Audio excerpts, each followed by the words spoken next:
Welcome, everyone. My name is Jacob. Thank you for joining me. This is Hunt Detail. Hope you're having a great week. We are weeks away from hunting season opening up in a lot of states in September, at least whitetail.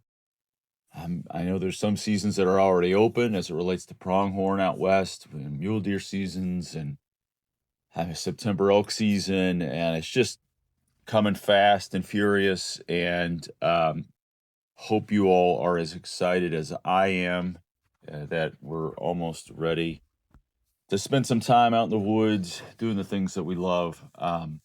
Definitely don't want to wish summer away. I've had a great summer, done a lot, got a lot of projects done, did a lot of things with as a family. But it is a different time of year. It's something I look forward to. Is even taking some time off and spending days either chasing whitetail. Of course, this year I'm going to be going out west to hunt mule deer for the first time. So good times.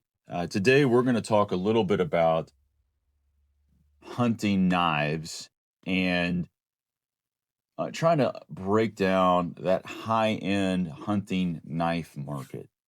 You've probably seen a lot more high-end hunting knives than you've seen in years past. At least I am. I've noticed that, you've probably heard about Montana Knife Company. They seem to be everywhere. There's Iron Will has their hunting knives, and Argali has their hunting knives, and I think we're going to see more and more of that as we move forward with different brands bringing their own version or iteration of a hunting knife. Now, Montana Knife Company doesn't just do hunting knives, they do culinary knives and tactical knives, and the knife market is absolutely huge. And I mean, I've tried to focus on just the US market, those that are manufactured here in the US. But if you expand out to other countries, international, you'll see there's just, coming from Italy and Germany and, of course, China. And so I wanted to sort of break down that category a little bit, because when I start to see a certain trend like that in the marketplace, where you have this high end, like, e-bikes is a thing, or saddles, or whatever, lightweight gear, I constantly am trying to break down a particular category and try to figure it out from the standpoint of what is value and what is not value.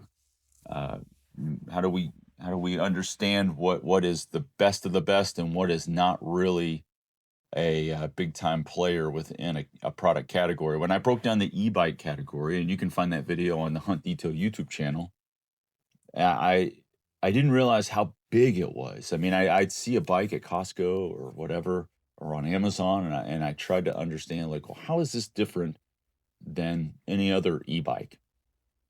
And so that was really my approach there. But there's probably 50 different e-bike companies. Each one has their own sort of iteration, but how do you know what's good and what's not? And that's really what I wanted to do here with hunting knives, specifically a lightweight 3 to 4 inch drop point or cut point blade that I could put in my kill kit. The closer to 2 ounces that knife is, the better. And I'm just looking for something to help me process deer and elk in the backcountry, or on public land, or wherever, where I just want to have it. It's fixed. My goal was really focused on fixed blade, not a folding knife. But we'll dive into that in today's podcast, and this will be part 1, and part 2 will be next week.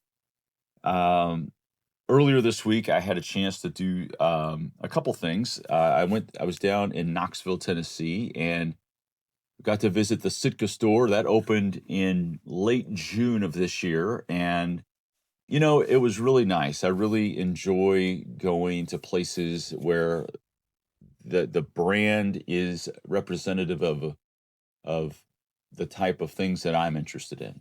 And, when I see Sitka or Kuyu, or I went out to the Go Hunt headquarters out in Las Vegas last September. I was out there for work and stopped by. It was great, and it's just you get a chance to visit these places, and these are I was in I think Kuyu has I don't know if there are only stores in Dallas, but I had visited that location, Dallas, maybe 2 years ago.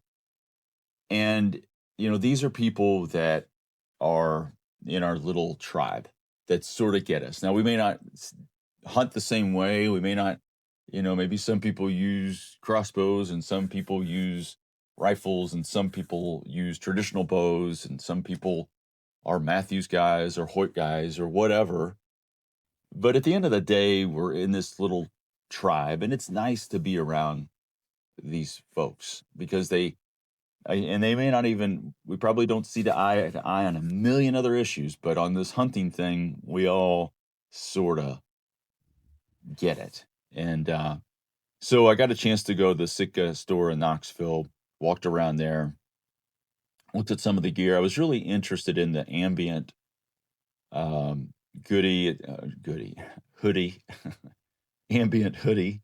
It's an active insulation is what they deem it. And I had heard a lot of great things about it. It's too expensive for my blood, but I just wanted to get a look at it, feel it. And it seemed like a great piece.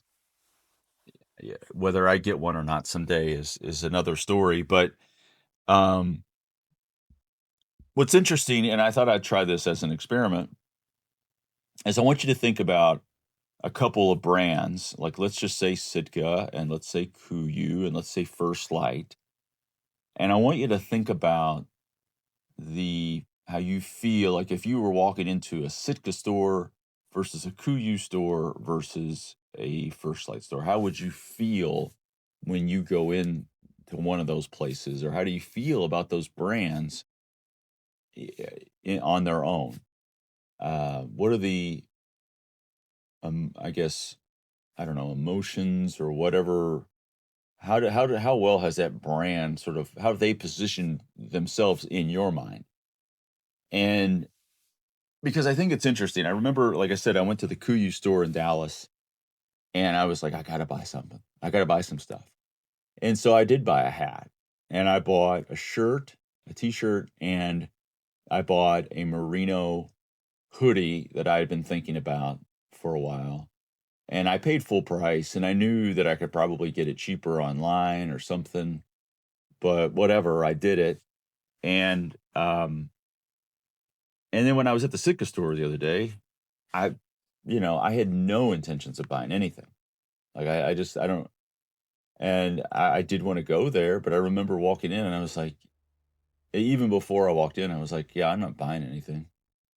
And I don't know if I already associate it with, too expensive. Is that my association with that brand? If that, obviously my approach to the Kuyu store is like, I want to get some of the Kuyu gear, but I don't know why. It's interesting when we start to think about these decisions that we make from a purchase standpoint, and how would I feel if I walked into a First Light store? And I know my emotions when I went to the Go Hunt store out in Las Vegas, Nevada. I think I know that I feel like because of the podcast that they do, those are the type of guys I'd love to hang out with. And because of that, I have an association with that brand that is more personal if it weren't for that podcast. And so it is interesting, those personalities of, well, hell, now I can't remember their names, but I guess um, but I mean, uh, I really like the Go Hunt brand, and I knew when I was going there, I'm going to buy something. And I bought a couple of t-shirts that were on sale. I bought another couple of other gadgets or whatever. And so it's just interesting experiment. But also went to the Total Archery Challenge this past weekend, and I did not shoot. And I just really wanted to visit the vendor village. I got a chance to connect with the guys at Tulu Broadheads. They are Trevor and Jake. They are really great guys, and I got to know them a couple years ago at an ATA, and they make a really great product, and they're really great guys, and I really encourage you to check it out. It's a single bevel broadhead that has a twist built into it. The design, it's S7 tool steel, very tough broadhead. Shot them that broadhead through a whitetail shoulder on purpose as part of a test that you can see on the Hunt Detail YouTube channel. And it came out the other side like nothing had happened. And it was they were really great broadheads, really great people. And I got to talk to some other brands that were there. Just talked to the folks at Sig Sauer, and they were super nice. And anyways, that for me was a lot of fun, and again, part of that tribe thing that I enjoy so much. But let's talk a little bit. Oh, before we get to that, use the code DETAIL at Raw Rev and pick up some great low sugar protein bars. Raw Rev, the dark chocolate peanut butter is my favorite. They have a brownie, I think that's really good. 13 grams of protein, 2 grams of sugar for the most part. Great stuff, and really great for your hunting trip as they come up. Also, Relight, which is a product of Redmond Salt, or it's redmondlife.com. Go to redmondlife.com, use the word detail, and you're going to save 15% at Redmond. They have salt, seasonings, and they also have Relight, which is the electrolyte mix that is 0 sugar, and it tastes great. I promise you, you're really going to like it.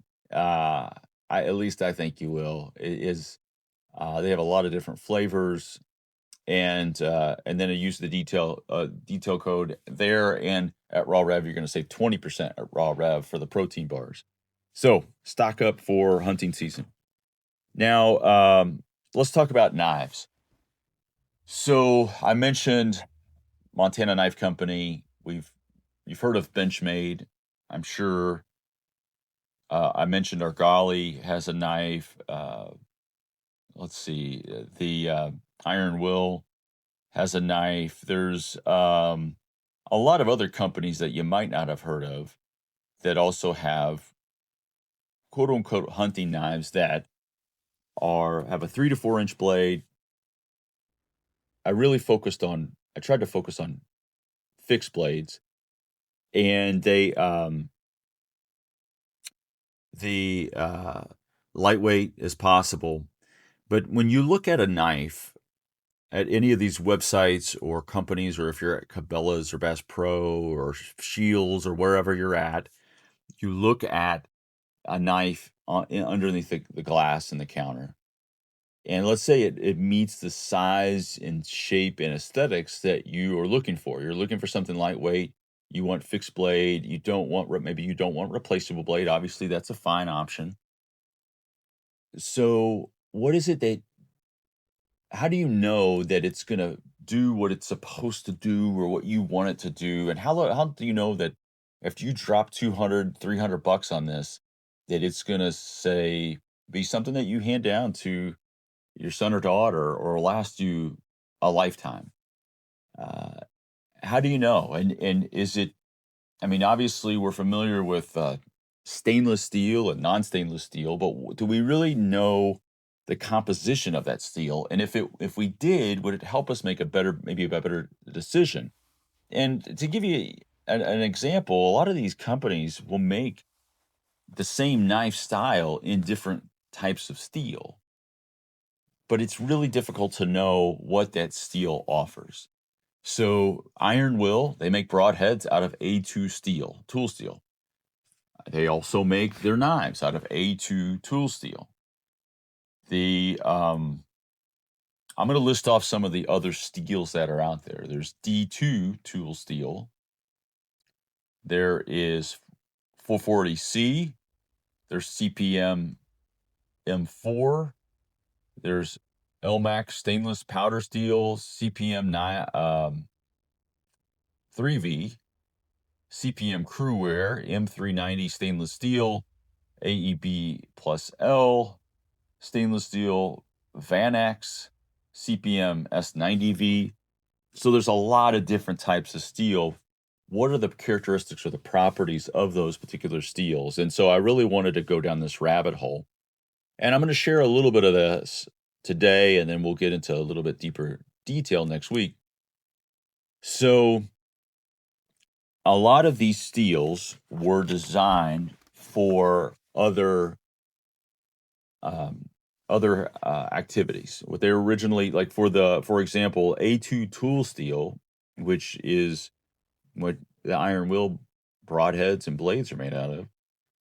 They were made for industrial punches and dies. That type of steel was made for that. Now it is a high alloyed steel that has a percentage of carbon and chromium and molybdenum. Molybdenum. That's a tough one. And vanadium. And those alloys are mixed in with iron, and as a result, they make a very tough steel. And now it's not a stainless steel, but obviously on a broadhead, do you really need a stainless steel? I don't know. Or with a knife, maybe you do. Are you going to be using this knife up in Alaska? Because this isn't stainless. There's a potential for patina or rust to build. And if you go to a D2 tool steel, the initial intent was high wear, industrial dies, and cutting. And both of these types of steels came out in the 1960s. And this is also a high alloy tool steel that has a percent of carbon and chromium and molybdenum, whatever that is, and vanadium. And again, this is not a stainless steel. It's a very tough steel. I mean, it is a semi-tough steel. It has a little bit more balance than a D2 tool steel, because some of the parameters that you're looking for in these types of steel is a toughness, an edge retention, and corrosion resistance. So toughness is the ability to not chip. Edge retention is obviously to keep that edge. What's interesting is the higher the edge retention, the more difficult it is to sharpen. So, it's like, okay, I love this knife. I can get a lot of cuts out of it, but once it wears down, it's going to be difficult to get back to that edge. And then corrosion resistance is pretty self-explanatory. Is it sort of stainless steel or is it not? And corrosion, even on an edge, can negatively impact that blade. And then we move up to like a stainless steel. Stainless steel, this is 154 cm stainless steel. So the composition of it is a little over 1% carbon, which is not unlike the other two types of steel that I mentioned. But then it jumps up to 14% chromium. So chromium is responsible for help creating that stainless effect of steel. This is a high alloy steel, which means it has a lot of components or a lot of different ingredients, if you will, to the recipe. And when you raise chromium to above 12 to 13% of that alloy, what it does is it helps create a stainless steel. And so the problem with stainless steel is that it negatively impacts the toughness of a particular type of steel. So it could be very stainless, but the risk of the likelihood of chipping increases as well. So it's not nearly as tough of a blade as one that is not stainless.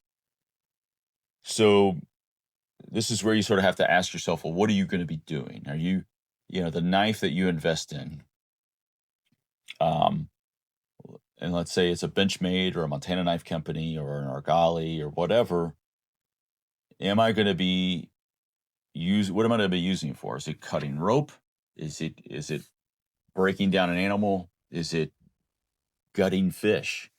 Or am I going to be in Alaska or Arizona?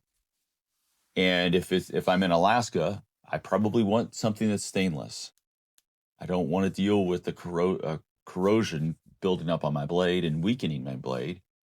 If I'm in Arizona, I might be more prone to a type of steel that is more tough, and because I'm less worried about a stainless dynamic. And I know that that's sort of obvious and sort of elementary, but again, when I was going into this, I was like, I really wanted to try to understand the composition and identify steels that had more balance or that were really good in one area, as it related to toughness or edge retention or corrosion resistance. So as we move up the ladder, we'll take a look at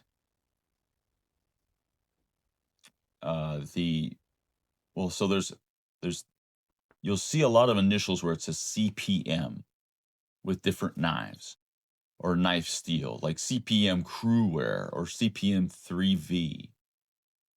What does CPM stand for? All right, so CPM stands for Crucible Powder Metallurgy.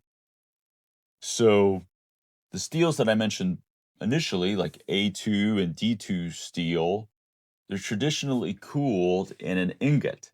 And so in an ingot, you're heating up the steel, you have these compounds together, and then you're pouring that into, say, a mold that looks like a knife. And that might not be 100% correct, or another type of mold, which again is an ingot. And what happens in that process, think about the components that I mentioned: the chromium, the carbon, the molybdenum, vanadium. If you have like nitrogen, tungsten, these are other elements that you can put in to create your steel knife, your knife steel. It's if you're pouring it into a mold, almost like if you're baking a cake, I guess, those elements can separate or shift, or they can sort of become present in one part of that steel. But CPM, crucible powder metallurgy, is a process by which you combine those things, and it generates a powder that more equally distributes those elements, and as a result, you have a more distributed, a better grain, a grain of steel. You have smaller, what's called carbides, and you have more equally distributed elements. So you're not having, like, say, the chromium collected in one part of a knife or that sort of thing. And so that process of powder, the CPM, specifically to Crucible, which is a steel company, that began in the 1970s. That wasn't the first time that powder metallurgy was used, but it's a process that they, specific to them in terms of CPM. So if you see CPM in front of something, that means they're using that powder process.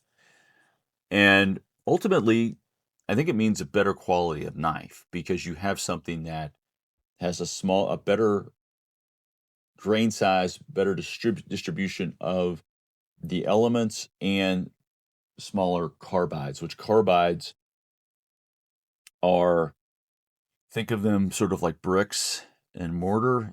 The larger the carbide or the larger the brick, the more likely that the less tough that knife will be.